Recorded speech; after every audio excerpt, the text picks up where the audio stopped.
জয় নিতাই। 84 ক্রোশ ব্রজমণ্ডল পরিক্রমার আজ তৃতীয় দিবস, তাই বদ্রীনাথ দর্শন করে এবার আমরা রওনা দেব। এবার আমরা আজকে যাব কেদারনাথের দিকে। কেদারনাথ দর্শনের জন্য আমরা অগ্রসর হচ্ছি। পাশবা গাঁয়ে পশুপতিনাথের মন্দির, অপূর্ব সুন্দর পাহাড়ের উপরে আপনারা দর্শন করছেন।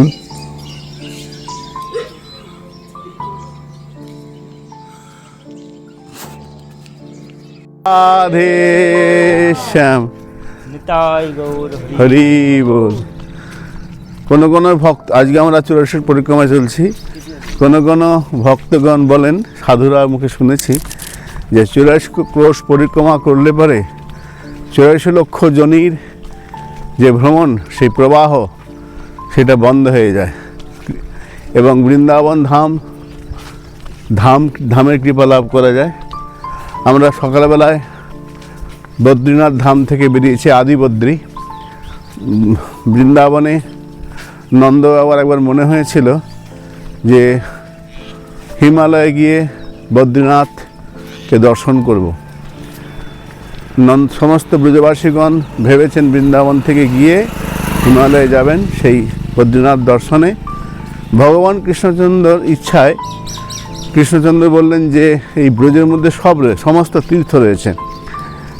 শ্রী গোবিন্দের ইচ্ছাতে এই আদি বদ্রীধাম কৃষ্ণচন্দ্র সকলকে নিয়ে এলেন, এই আদি বদ্রীনাথকে দর্শন করলেন। বদ্রীনাথ মহিমায় বলা হচ্ছে বদ্রীনাথ ভগবান, সেখানে নরনারায়ণ থাকেন।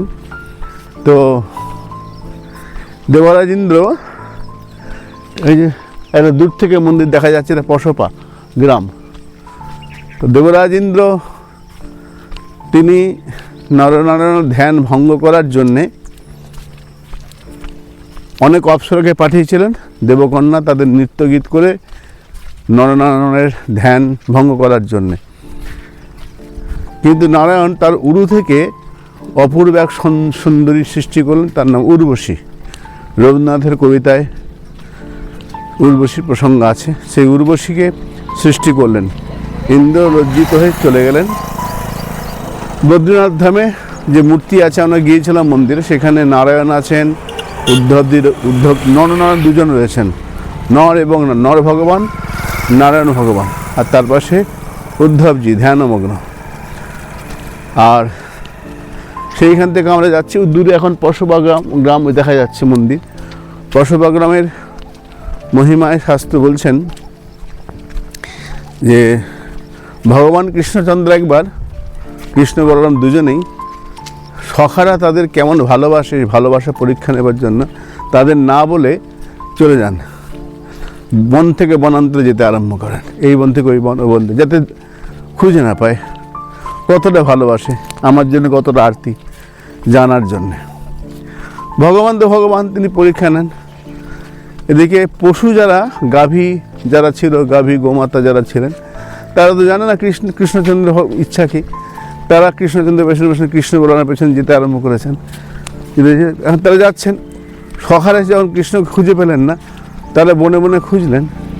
না পেয়ে কেউ রোদন, কেউ উন্মাদের মতো করতে আরম্ভ করলেন। তারপরে তারা ওই গাভীদের চরণ চিহ্ন ধরে কৃষ্ণচন্দ্রে পৌঁছে গিয়েছিলেন। এই পশুর চরণ চিহ্ন ধরে, পশুর পদ চরণ চিহ্ন ধরে পৌঁছেছিল, এই জন্য জায়গাটার নাম পশপা। ওই দূরে মন্দির, পশপা মন্দির। আমরা গ্রাম দিয়ে পাশ দিয়ে যাচ্ছি। আমরা চলেছি এখন কেদারনাথ ধামের দিকে। এখান থেকে আর 6-7 কিলোমিটার আছে। ভোরবেলায় কটায় বেরিয়েছিলাম আমরা? 5:30টায় বেরিয়েছি। ক্লান্ত হয়ে গেছি। আজকে একাদশী ব্রতে আছে আমরা। রাধে রাধে। দূরে এক মা, जय राधे। नहीं मैया नहीं, आज एकादशी है, आज व्रत है, व्रत आज व्रत है, व्रत उपास। जय जय श्री राधे श्याम।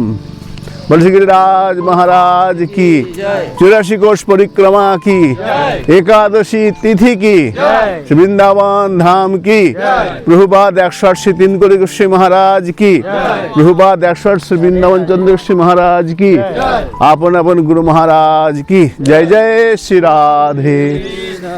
सामने अनेक গাছ আছে। চন্দ্র গোসাই মহারাজ কি দেখ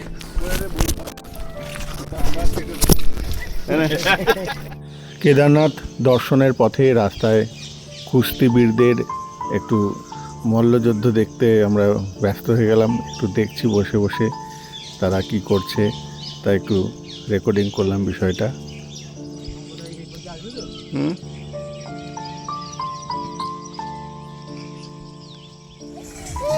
ব্রজের পথে যেতে যেতে বাচ্চা শিশুদেরকে চকলেট টফি দিতে দিতে যাচ্ছি, আর বাচ্চা কাঁদতে শুরু করে দিয়েছে।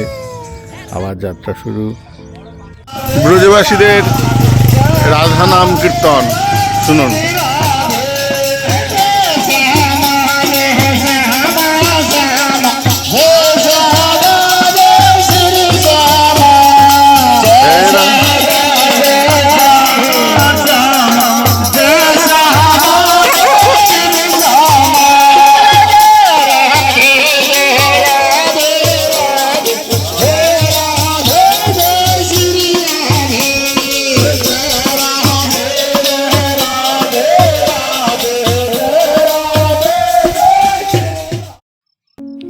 এরপর আমরা আবার যাত্রা শুরু করলাম। রাস্তায় মাঠের মাঝখান দিয়ে আমরা যাচ্ছি, কারণ এটা বন পরিক্রমা। বেশিরভাগ অংশটা আমরা জঙ্গলের ভেতর দিয়ে মাঠের মাঝখান দিয়ে যাতায়াত শুরু করছি। তো আবার যাত্রা শুরু। ওই দূরে যে জায়গা পাহাড়টা দেখা যাচ্ছে ওইখানেই সেই কেদারনাথ যেখানে আমরা যাব। সেই কেদারনাথ দর্শনের জন্য আমরা অগ্রসর হচ্ছি। সামনে কেদারনাথ যাওয়ার বোর্ড দেয়া রয়েছে, সামনে কেদারনাথের বোর্ড দেয়া আছে দেখুন।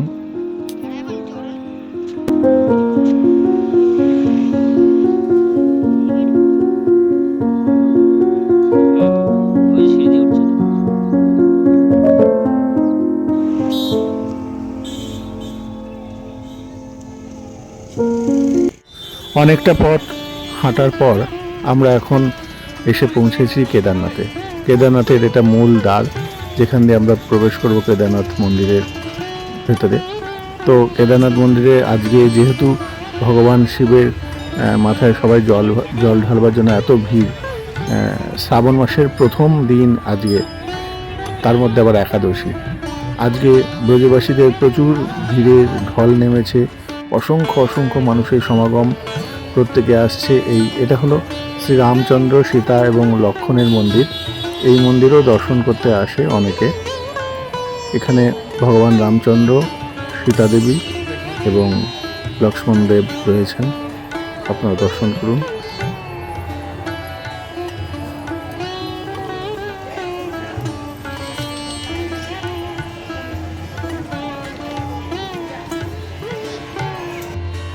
শ্রী রাম সীতা মন্দিরের ঠিক পেছনেই একটা অপূর্ব দৃশ্য দেখতে পেলাম। এটা হচ্ছে সেই কেদারনাথের উঠতে যে পাহাড়টা, সেই পাহাড়টা অপূর্ব শোভামণ্ডিত। এই সুন্দর পরিবেশ আপনারা দর্শন করুন, ভারী সুন্দর, অপূর্ব।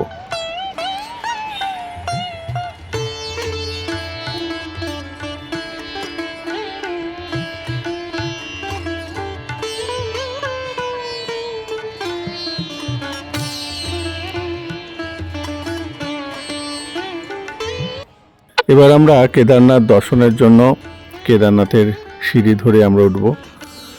আমি যতদূর শুনলাম 300খানার উপর সিঁড়ি রয়েছে।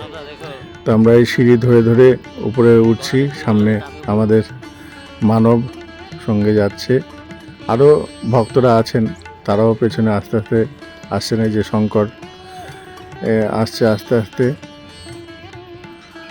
অপূর্ব শোভা, অপূর্ব সৌন্দর্য, ভাষায় প্রকাশ করা যাবে না এমন সৌন্দর্য। কিন্তু হাঁটতে একটু কষ্ট অবশ্য হচ্ছে, কিন্তু শোভা দেখে আর লোভ সামলানো যাচ্ছে না। এবং কেদারনাথজিকে দর্শন করব এই অভিলাষ নিয়ে আস্তে আস্তে এগোচ্ছি। কি খবর?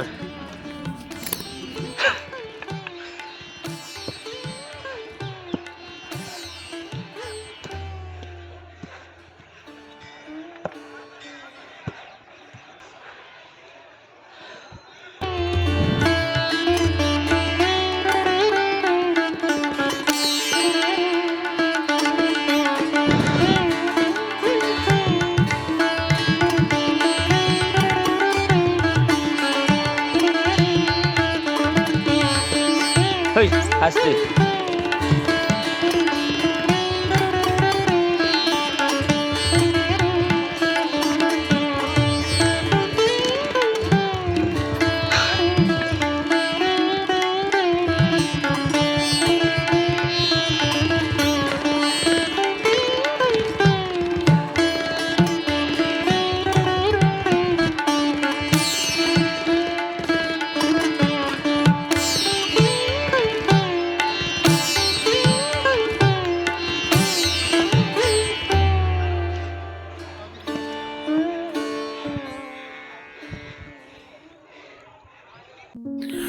মা যশোদার অপার করুণায় আমরা কেদারনাথজিকে পেয়েছি।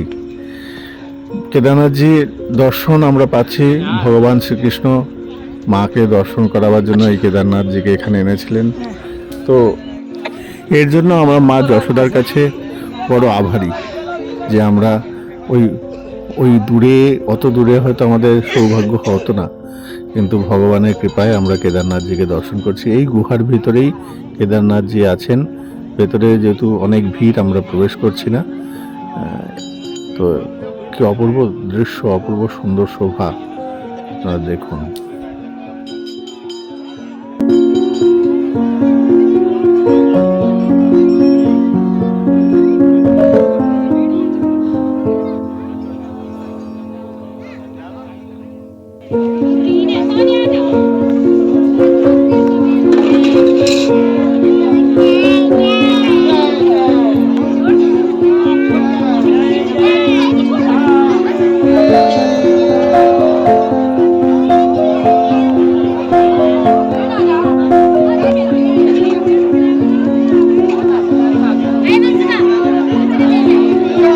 কি আছে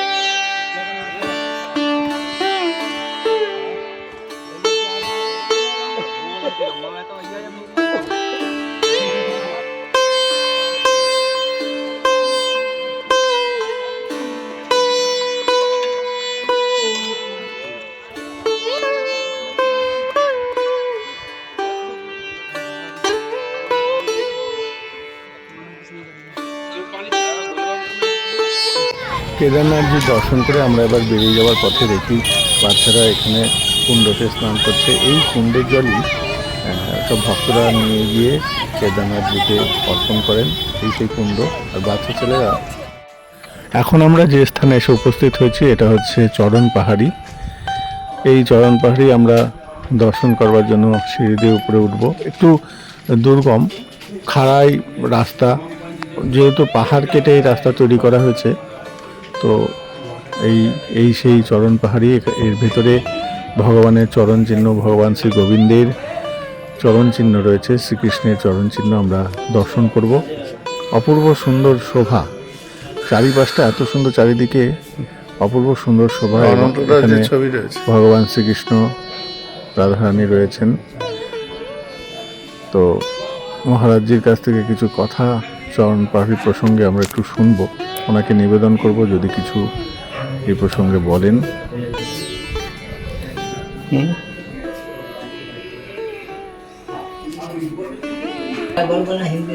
বাংলাতে বলে ভালো। স্পিকারটা ভগবান শ্রীকৃষ্ণ নন্দগান থেকে গাড়ি চালাতে আসছিলেন এখানে। এই পাশে লোকালয় কুণ্ড 1 কিলোমিটার আগে। ওই কুণ্ডে সকালে নিয়ে ডুবার গেছে আসছিল। কেউ কতক্ষণ জলের তুলে ডুবে গেছে। সবাই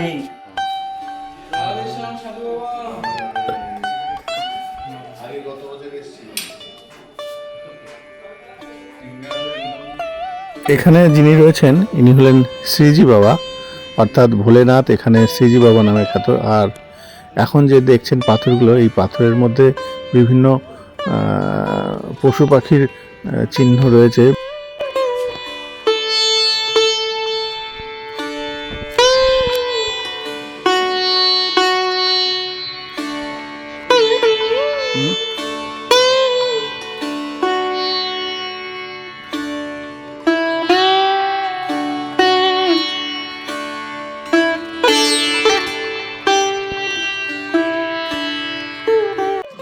আমাদের যাত্রা আবার পুনরায় শুরু। আমরা এখন আস্তে আস্তে কাম্যবনের দিকে যাব, সেখানে আজকে রাত্রে বিশ্রাম করব। তো কাম্যবনে ওখানে সিদ্ধ জয়কৃষ্ণ বাবার মন্দিরে আজকে বিশ্রাম করার ইচ্ছা আছে। একটা সুন্দর তো মন্দির দেখা ওখানে যাচ্ছে রাত্রে আজকে রাত্রি যাপন করে আবার বদ্রীনাথ থেকে বেরিয়ে আমরা এবার আগামীকাল কেদারনাথের দিকে যখন দ্বাদশী যাচ্ছি, ব্রত পালন রাস্তা। করে যদি পারি বেরোবো, নাহলে অপূর্ব দৃশ্য। একদিন সিদ্ধ বাবার ওখানে থাকার চুরাশি ইচ্ছা কোষ আছে। ব্রজমণ্ডল।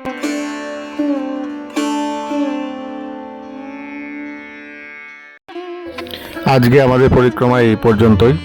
আগামীতে আবার নতুন করে ভিডিও বানিয়ে আপনাদের দেখাবো। জয় নিতাই, জয় গৌর, সকলে ভালো থাকবেন।